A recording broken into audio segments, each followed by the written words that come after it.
Good evening, book lovers of the internet. Welcome or welcome back to my channel. If you're new here, make sure to subscribe because for every subscriber, I get a new subscriber and I read a page from a book of my choice.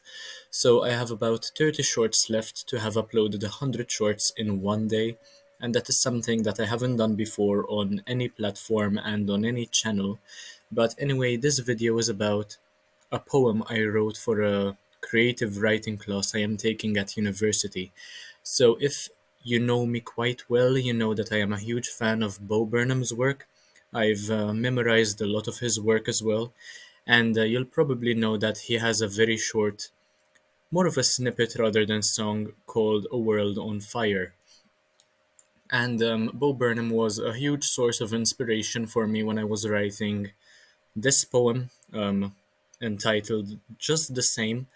And I also realized how poetry is basically just prose but written vertically. So for this university class, I was meant to write a poem using any form of metric, some sort of rhyme scheme, but I just didn't feel like following the instructions, and instead I wanted to go for originality, for creativity. And this is therefore how the poem goes. So,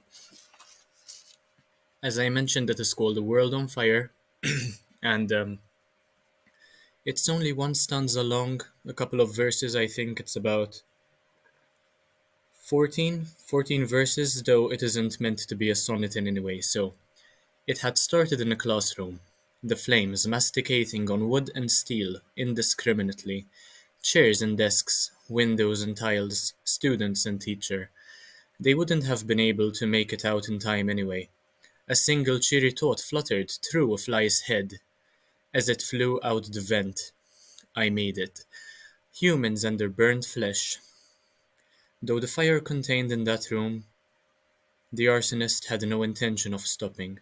He grinned as his pocket, also filled with matches, lit up. His breath catches. Peace in his fogged up eyes, he could now rest. So basically, the lecturer gave me an A plus for originality. A couple of my friends in class told me that they enjoyed it the most out of everybody else's as well, which was something I was very glad to hear. If you're watching this video, you know who you are. Thank you so much for that.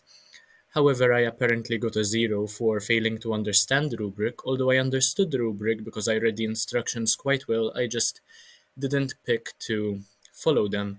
And basically, I didn't want to elaborate on that because I got a compliment in him telling me that I got an A plus for originality. One thing that he didn't like was how there are so many perspectives: the students, the teacher, the fly, the person reading, I suppose, the arsonist. And he mentioned how it is fragmented. However, in my honest opinion, the fragmentation only adds to the destruction happening within the classroom. So perhaps if he could understand the metaphor slightly better over there. But I only read it once, so he didn't really see it in front of his eyes either, so he couldn't really make that connection. I don't blame him for that at all. Um, I just want to say that it was a pretty fun class. There were also several stanzas, not just one, and he thought it was split into many stanzas, although it's just one long stanza.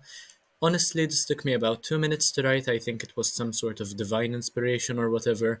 Um, there was this theme I was also following in class about arson and classrooms on fire, and it just became funnier with every lecture I attended, so that was something that I hadn't experienced at university before. Also, quite a fun thing to speak about, to be honest. Anyway, I'm just very happy that Bo Burnham inspired me to write this one. And finally, A World on Fire got a poem of its own. So if you're watching this, Bo, though I highly doubt you are, um, please tell me whether you like it or not, what you think of it. Feel free to critique it. I don't really mind criticism as long as it's constructive. And I really love your humor, Bo. Keep up the good work. And I strive to be like you in the sense that originality and creativity are two themes which I really love in any artist or any writer, any content creator, and you're a massive inspiration. So thank you for watching, and I'll see you in the next one very, very soon. Bye, guys.